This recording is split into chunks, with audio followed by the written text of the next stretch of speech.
All right, my friends, back now on The Pulse, diving deeper into tonight's vice presidential debate. Staying up late with us today, a guy who you know very well, of course, the guru of all things politics in this town, Oakland University political science professor Dave Giulio. Good to see you, Dave. Thanks for joining us here tonight. Thanks for having me back. All right, you had a good chance to watch this. Hey, look, you know, your bosses watch you on TV. My bosses watch me on TV every day. If you're J.D. Vance's boss and if you're Walz's boss, Trump or Harris, are you happy with their debate performance? Let's start with Vance. What do you think? What do you think about the way he did? I think Donald Trump and the Trump campaign is ecstatic with J.D. Vance's performance tonight. I think he was calm, he was cool, he was prepared, and he did what he had to do, I think, tonight in terms of going after the record of Vice President Harris and defending the record of his running mate Donald Trump, and he did it in a way that is so different than we're used to. It seems like these days in politics, it was a civil, substantive discussion tonight. Did you say a what? A civil crazy debate? To say it. It was unbelievable. It really was. Okay, so to be fair, let's go to Walz. And Walz too. I think the Harris campaign is going to be really happy with his performance. I think that he did his job right. He went after. He was the attack dog, and he drove home on some important points about specific issues that the Harris campaign wants to highlight. So good night for both of them. And I'll tell you, even the prior vice presidential debates that we've seen in the last few elections have been much more ruckus, much more rough than this one. This is the first return that I've seen since perhaps 2008 where you had some civility and you actually had two candidates who on many occasions agreed with each other. I had the same reaction. I think that it gives us hope, right? That these folks who are battling it out on the campaign trail and don't agree on much, but they actually found, it seemed, some common ground tonight.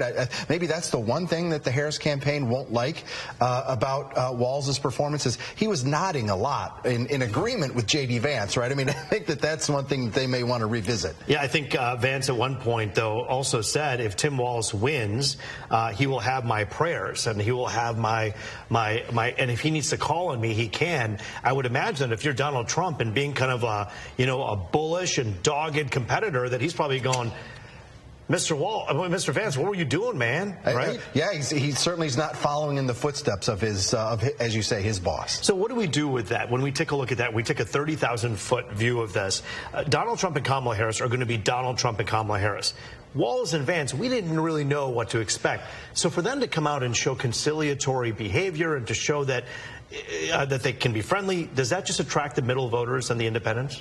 Well, I think it does a couple of things. And let's be honest, right? There are very, very few people left in this country who don't know who they're going to vote for, right? I mean, and I don't think tonight is going to move the needle on that at all. But I think what it does is make people more comfortable with their choice at the top of the ticket, right? If you were going in as a leaning towards Trump, I think you probably feel a lot better about marking his name on the ballot, and the same thing on the Harris side, right? That you've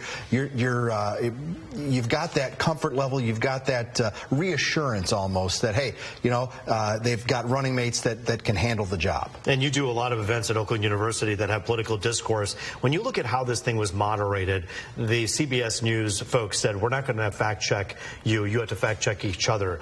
Do you think that the format worked, and do you think that actually happened?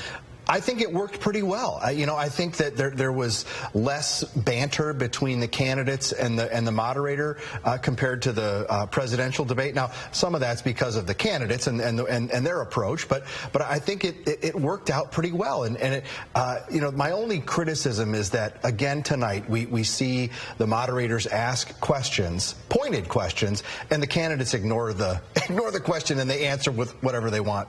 With whatever they want to, whether it's a prepared statement or if they want to take it in a different direction. It's almost like maybe we could do without the moderators and just say, economy, go, 5 minutes, right? And have them banter back and forth, have them exchange ideas, have them get even in more depth about what they would have as plans or a vision for where they want to take the country. Do you think these moderators are afraid in this extremely divided country we live in to put their foot down against one candidate because they're going to appear to be biased? How much pressure do you think they have? It's always bad for the moderators when they're part of the story. So I think it's incumbent upon them to be as much in the background as possible. And I think that the ABC presidential debate, we talked that night about the moderators, and that's never a good thing. The focus should always be on the candidates and their responses. Man, J.D. Vance and Walz kind of liked each other in this debate, and it was a little bit off-putting for a lot of people